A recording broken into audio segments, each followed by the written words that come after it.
This is Reverend Dr. Michael Vanderpool, intuitive astrologer, but also I'm commenting now on the news that I'm seeing, and I'm talking about here today, April 7th, 2014, in Tbilisi, the Republic of Georgia, just under 22 miles from the ongoing Russian military occupation of what is 20% of the country of the Republic of Georgia.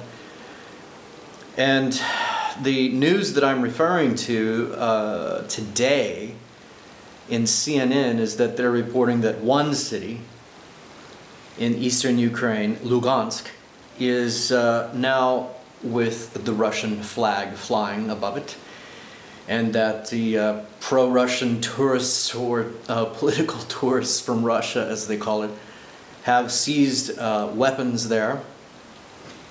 Meanwhile, the more accurate and adequate British news, the BBC, reports that also, in addition to Lugansk, the eastern cities of Kharkov and Donetsk, all of these cities I've been in, actually, not Lugansk, although I dated a girl from Lugansk. All three of these eastern Ukrainian cities have raised the Russian flag and have had their government buildings stormed by what they call pro-Russians or political tourists. What is that? But anyway, it's a new term for me, seeing that in the news. So I see a trend, and I've seen it since May 17th here in Georgia, 2013. CNN and Fox News versus the British BBC, and The Guardian out of Britain, and The Telegraph are more thorough and report more on Russia than the United States does. More details, more information, especially The Guardian and The Telegraph out of Britain. Details specifically about Russian news, including the report, even before all this time, my ex-fiancée, Elena, who was in Russia, her uncle was an interpreter and also a translator of the German language. And right around World War II, or before World War II, he was simply shot. And I think there was a reported 40,000 people like that, especially if they were of German descent or in any way connected with Germans. They were simply rounded up and put in the Gulag somewhere there in Russia, and that was being uncovered by a journalist or someone, and they had gotten some trouble from the Russian government. I don't know. I don't know the story. This is just what I remember reading out of the British Telegraph or The Guardian, because even the BBC only had like 1 or 2 paragraphs. It was a very short report, and I couldn't find it in the West. And similar happened here in Georgia on the May 17th, 2013 events that happened here about the patriarch and what he had said, and a more thorough and detailed description of how many people were actually injured. Much more accurate information out of the BBC versus, I'm not even sure it was in CNN. Then Fox, it was watered down and pushed into a partial 1 paragraph mentioned, and maybe only 17 were mentioned being injured, when actually it was more like 30 or something like that. So, you know, this is how they do it. In the West, they like to make it look like it's much less than what it really is. And they're doing that today with news on the Ukraine. So, what I want to say is that I've got a prediction up on YouTube, and I predicted that there would be war in the Ukraine and I published this March 17th, exactly down to the day, 7 years from when I published a storm warning for Israel, spring-summer 2007, when I was in the Republic of Panama City. And that particular astrological report, 28-page report that I'd published on March 17, 2007, was absolutely down to the day accurate about war in Israel. And we see in Debka file right now out of Israel which is military and intelligence news about things out of Israel in particular, we see that they're, along with the CNN, are reporting that in the Ukraine right now, a Russian soldier has killed a Ukrainian officer. So, in total, we have that news, and we have the news, at least from the BBC in full, that there are 3 more cities, in addition to the region of Crimea in the Ukraine, that have Russian flags raised above them. Now, I call that myself, I call that invasion, I call that war. I don't know what you guys call it out there in La La Land, in the media, with your strict protocols and directives and obvious censorship on one side of the ocean. But anyway, or is it just not knowing what's going on? But I call it war, and so I'm going to call it that I'm right. I'm going to call it that when you got foreigners coming in and hoisting up foreign flags over your cities, and you've got a foreign soldier that kills one of your military officers, I'm going to call that war, man, because that's what I call it. I don't know what y'all call it, but that's what I call it. So, now, exactly when these events happened, today is April 7th, and I call it that,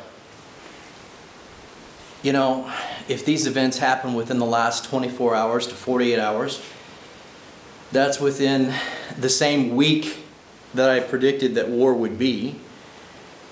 So, I mean, but who's that picky? The fact that I even got it down to the month, I mean, it's pretty obvious. It wasn't that hard to predict. But as far as the stars go, the Mars conjunct Earth, that will be peaking out in this time. And before that, the prediction that I gave was based on the Mars quincunx Chiron. And what we saw under that prediction was basically reports coming from CNN and the BBC and from NATO experts and U.S. defense experts or Senate Intelligence Anonymous or whatever. All the CNN and BBC and Telegraph and the Guardian News were showing that basically anywheres from reports were from 30,000 to maybe up to 100,000 if you consider the reports alleged by the government, the interim government or the new government, whatever you want to call it, in Kiev, not only counted the Russian soldiers up to the Ukrainian border, but the ones in exercises and ready to go, you know, a little ways further back.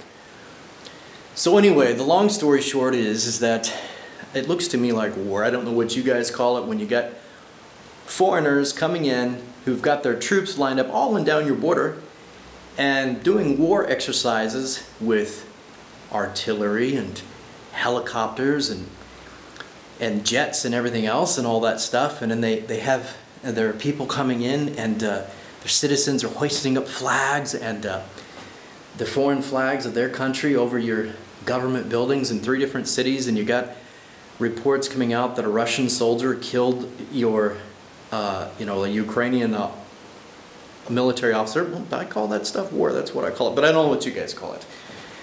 So anyway, I'm going to call it that I got it right on my prediction.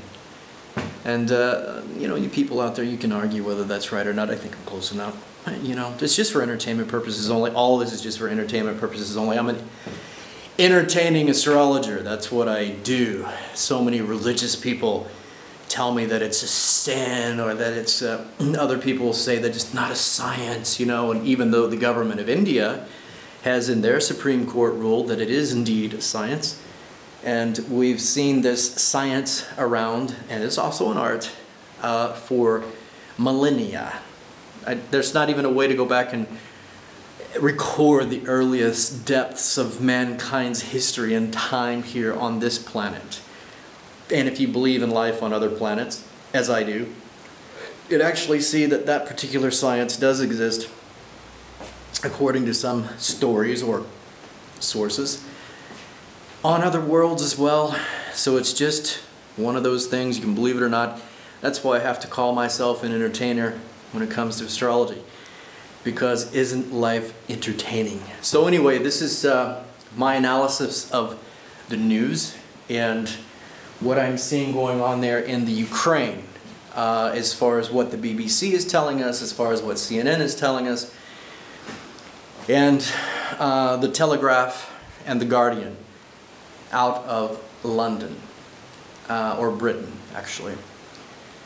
So that's what I want to comment on right now, and I just want to, it's kind of stupid the way that I guess the protocols of various media organizations have to, you know, frame things or term things in a certain way.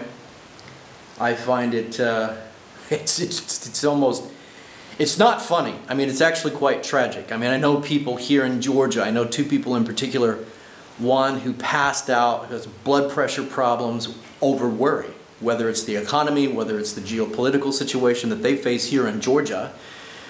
And I know another Georgian who it's more his personal situation, where he too has almost had to go to the doctor out of worry and anxiety. And I've been predicting this for months on my Facebook. I've told people, I've got a CD that I produced, about a 20-minute talk about the possibility of the banking, worldwide banking and financial collapse, possibility, because of the Uranus square Pluto that peaks out April 21st, 2014. And I gave this talk, and it's posted up on YouTube. You can type in Vanderpool banking or Vanderpool banking collapse, and you'll immediately find my video on YouTube. And it's in the book from the Magi Society, Astrology Really Works, about that date, but I also did the research on my own to track out that these Uranus square Plutos that have come exact from June of 2012 into 2015 is the last one. We haven't seen them come exact like that since 1932 to 1934. And there was a time previous where there was a Pluto affliction that was connected possibly to the, I don't know, it was in 1907, but the previous economic collapse in the United States. So in Magi astrology, this is connected with collapse of the banking system. It also has to do with power structures, and I was and power struggles and sudden unexpected changes in power, and power struggles, and the breaking down, sudden unexpected, of power structures and old institutions and power in general, and you know, if we look at Michael Horn's work, which I very much love, some of the documentary films that Michael Horn, the American media representative for the Billy Edward Albert Meyer case out of Switzerland, has put out there. One is The Silent Revolution of Truth. I got a commentary up on that as far back as February 2008. It was before the August 2008 war in Georgia, between Georgia and Russia, which is referenced in the book And Still They Fly. The author of that book, Guido Musburger, it's passed away just some weeks ago, actually. I had met him, shook his hand in Switzerland at Figu, at the Silver Star Semjazi Center. I think it was this last trip in Switzerland in September. I actually had shook his hand. It was outside the meditation center there. I had met him. And I really don't remember if it was this trip or the trip before, because I've been there twice. But anyway, I had the opportunity, you know, the pleasure of shaking his hand, because I got that book And Still They Fly here in Tbilisi back in like September, October of, maybe it was November of 2005, when I was with Yulia here, and I heard Michael Horn speak on talk radio. And in that book, on page 266 and 267, it gives a prediction about the former Eastern Bloc countries and the illegal and unethical interference by covert Western intelligence agencies and other stuff like that. And it talks about the unpopular actions that will be taken by the governments in this area that would, you know, not at all be popular, and about the great likelihood that everything would be lost, all the effort toward freedom or whatever. You have to go in and read that quote. You can search on Michael's site, theyfly.com. But I put up a commentary about the Silent Revolution of Truth documentary in about February 2008. Yulia filmed it while I spoke, and it's up on YouTube, and it's been seen by thousands of people around the world. And the latest film I think that Michael had just put out is Did They Listen?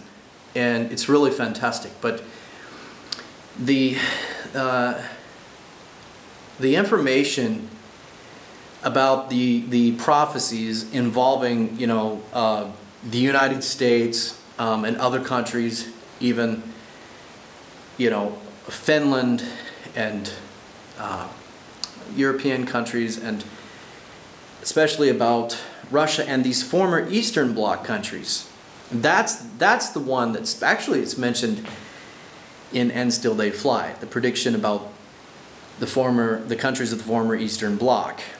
And that's something that people can study and get some idea of what kind of future we face if we don't turn things around and handle our thoughts and our feelings and our actions in a certain way, in a certain other way, and take a different path than a path of assured self-destruction, which has been the story of mankind on this planet again and again and again. If it wasn't an asteroid strike, which is suspected to have taken out the dinosaurs, that age, and all those creatures that we find fossils of now in museums and such, if it's not that, then it's the story of, nuclear war that can be seen in the Vedic texts as far back as, I think it's 40,000 years or something like that. This types of descriptions of what would be modern day nuclear warfare. I mean, so this is not a new story. The story of Atlantis and its destruction. And before that, Mu or something like this. I mean, it just goes on and on. So it's not a new story if we consider the history that has been hidden from us, that's been unknown to a lot of cultures. If we consider the real truth about what we've done to destroy each other. And I'm not saying that we don't need defense, because I believe we do. And I'm not saying that there's not a time for war, because I believe that there are some cultures or nations or whatever that do things that, the logical use of force, as I read that term today, would be more than warranted. Preferably, though, by an international peacekeeping force, which is what U.S. President Barack Obama on August 11th, 2008 on CNN spoke about the need for in the Republic of Georgia. Before he was president, shortly before he was president of the United States of America, he gave a quote in reference to Georgia and the Georgia-Russia war in August of 2008. And that was specifically on August 11th, 2008 on CNN. And he specifically spoke about the need for international troops, peacekeeping troops here in Georgia. And not just Russian troops specifically. You can look that quote up. And that's a quote that his quote is a quote that I took to a NATO military press committee meeting here. When was that? Back in February. And it actually asked the Deputy Minister of Defense here about that quote. And he explained some things to me. He gave me an answer about that after I shook hands with him and was able to ask him about U.S. President Barack Obama, then, it was before he was president, about that quote and about his stating that we need to support Georgia's entry into NATO and the Georgian people. So, there's a lot of information. You'd have to study this information for some period of time, and not only studied it, but think about it. So when I see this in the news today, I think about, Lindsey Williams. Lindsey Williams is a pastor, a Baptist pastor, a chaplain up on the crude oil bay pipeline up in Alaska. And he had talked to a lot of these oil company executives. And he had told, I don't know, it was a couple of years ago, the plan was Russia's going to rebuild the USSR.